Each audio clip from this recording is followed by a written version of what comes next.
धीरूभाई अंबानी का जन्म 28 दिसंबर 1932 को हुआ था। उनका जन्म स्थान चोरवाड़ था, जो गुजरात, भारत का एक छोटा सा गांव है। धीरूभाई का परिवार साधारण था। उनके पिताजी एक स्कूल टीचर थे। छोटे धीरूभाई एक होशियार और महत्वाकांक्षी बच्चे थे। उनमें सफल होने की तीव्र इच्छा थी। धीरूभाई का शुरुआती जीवन चुनौतियों से भरा था। उनके परिवार की आर्थिक स्थिति ठीक नहीं थी। धीरूभाई को परिवार की आय में मदद करनी पड़ती थी। अपने परिवार की मदद करने के लिए वे तीर्थयात्रियों को नाश्ता बेचते थे। इन कठिनाइयों के बावजूद धीरूभाई अपनी पढ़ाई पर ध्यान केंद्रित करते रहे। धीरूभाई ने अपनी स्कूली शिक्षा जूनागढ़ में पूरी की। उसके बाद वे यमन चले गए। उन्होंने अपने परिवार का समर्थन करने के लिए कुछ साल तक वहां काम किया। यमन में धीरूभाई का समय बहुत कुछ सीखने का समय था। इसने उनके उद्यमशीलता के जज्बे को आकार दिया। यमन में उनके अनुभवों ने उन्हें बहुमूल्य सबक सिखाए। उन्होंने व्यापार, व्यवसाय और कड़ी मेहनत के बारे में सीखा। यही सबक आगे चलकर उनकी सफलता की नींव बनी। धीरूभाई के शुरुआती जीवन ने उन्हें लचीलापन सिखाया। उन्होंने दृढ़ संकल्प के साथ बाधाओं को दूर करना सीखा। 16 साल की उम्र में धीरूभाई अंबानी ने एक ऐसी यात्रा शुरू की जिसने उनकी जिंदगी बदल दी। बेहतर अवसरों की तलाश में वे यमन के अदन गए। अदन, एक हलचल भरा बंदरगाह शहर, ने धीरूभाई को अंतरराष्ट्रीय व्यापार की दुनिया से रूबरू कराया। उन्होंने ए बेस्से एंड कंपनी, एक व्यापारिक फर्म, में एक क्लर्क के रूप में काम करना शुरू किया। धीरूभाई के तेज दिमाग और समर्पण पर किसी का ध्यान नहीं गया। वे ए बेस्से एंड कंपनी में बहुत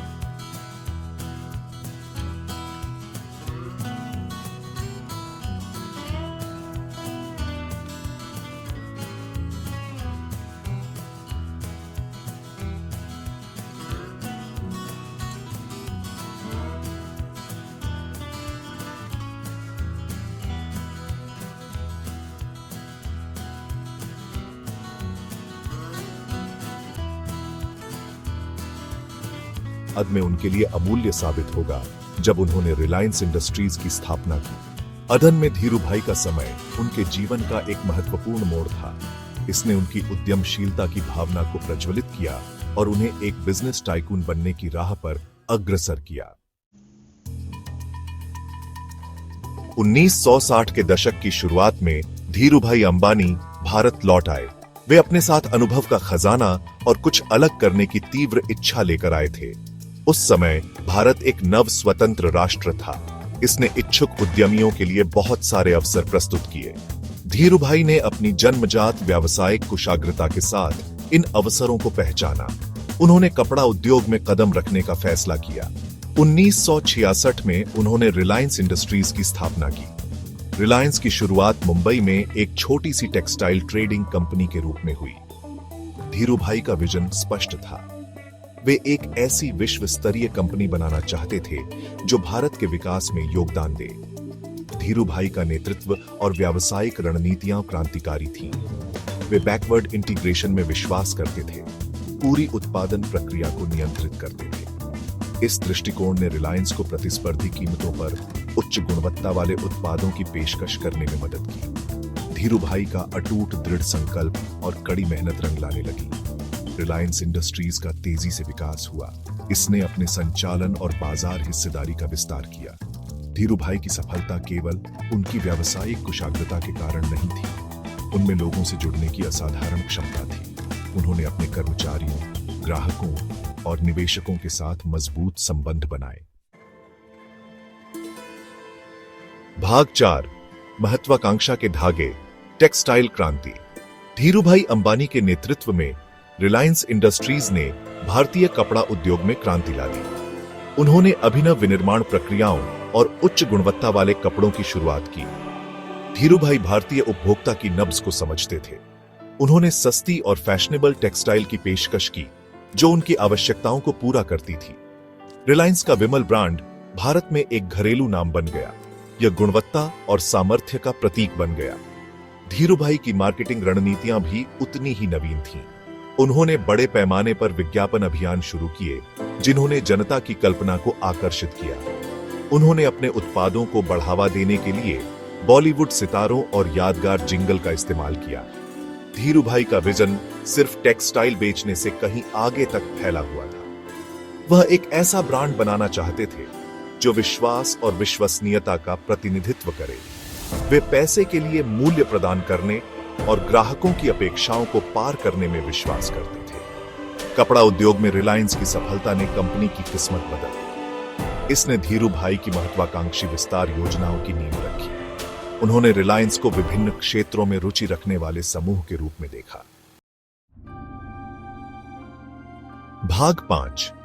पब्लिक की कंपनी रिलायंस हुई पब्लिक।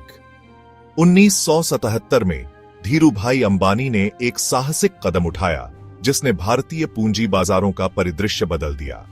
उन्होंने रिलायंस इंडस्ट्रीज को पब्लिक करने का फैसला किया। रिलायंस का आरंभिक सार्वजनिक निर्गम एक शानदार सफलता थी। यह कई बार ओवर सब्सक्राइब हुआ था। छोटे निवेशक जिन्होंने पहले कभी शेयर बाजार में निवेश नहीं किया था, रिलायंस के शेयर खरीदने के लिए उमड़ पड़े। धीरूभाई का करिश्मा और कंपनी के लिए उनके सम्मोहक दृष्टिकोण ने आम आदमी को प्रभावित किया। उन्होंने उन्हें विश्वास दिलाया कि वे भी रिलायंस की विकास गाथा का हिस्सा बन सकते हैं। रिलायंस के आईपीओ ने भारतीय शेयर बाजार में एक महत्वपूर्ण मोड़ ला दिया। इसने पूंजी बाजारों तक पहुंच का लोकतांत्रिकरण किया और खुदरा निवेशक भागीदारी के युग की शुरुआत की। धीरूभाई का कदम आलोचकों के बिना नहीं था। कुछ ने उन पर बाजार में हेरफेर करने का आरोप लगाया। हालांकि धीरूभाई अडिग रहे। उन्हें अपने दृष्टिकोण और अपने शेयरधारकों को मूल्य प्रदान करने की अपनी क्षमता पर भरोसा था। रिलायंस के आईपीओ की सफलता ने कंपनी को अपनी महत्वाकांक्षी विस्तार योजनाओं को पूरा करने के लिए आवश्यक पूंजी प्रदान की। भाग 6। एक साम्राज्य का निर्माण, विविधीकरण और विकास। कपड़ा उद्योग में एक मजबूत नींव के साथ धीरूभाई अंबानी ने एक आक्रामक विविधीकरण रणनीति शुरू की। उन्होंने पेट्रोकेमिकल्स, रिफाइनिंग, ऊर्जा और दूरसंचार में रिलायंस के संचालन का विस्तार किया। धीरूभाई का विजन एक लंबवत एकीकृत समूह बनाना था। वे चाहते थे कि रिलायंस कच्चे माल से लेकर तैयार उत्पादों तक पूरी मूल्य श्रृंखला को नियंत्रित करे। 1980 के दशक की शुरुआत में रिलायंस ने पेट्रोकेमिकल उद्योग में प्रवेश किया। धीरूभाई ने गुजरात के पातालगंगा में एक विश्व स्तरीय पेट्रोकेमिकल कॉम्प्लेक्स स्थापित किया। यह भारत के औद्योगिक इतिहास में एक महत्वपूर्ण मील का पत्थर था। धीरूभाई का अगला लक्ष्य रिफाइनिंग क्षेत्र था। उनका मानना था कि भारत को अपनी बढ़ती आबादी और ऊर्जा जरूरतों के साथ एक विश्व स्तरीय रिफाइनरी की जरूरत है। 1999 में रिलायंस ने गुजरात के जामनगर में दुनिया की सबसे बड़ी ग्रासरूट रिफाइनरी का काम शुरू किया। यह धीरूभाई की महत्वाकांक्षा और मेगा प्रोजेक्ट्स को क्रियान्वित करने की उनकी क्षमता का प्रमाण था। धीरूभाई की विविधीकरण रणनीति भारत की विकास क्षमता में उनके विश्वास पर आधारित थी। वह ऐसे उद्योग बनाना चाहते थे जो एक उभरते हुए मध्यम वर्ग की जरूरतों को पूरा करें।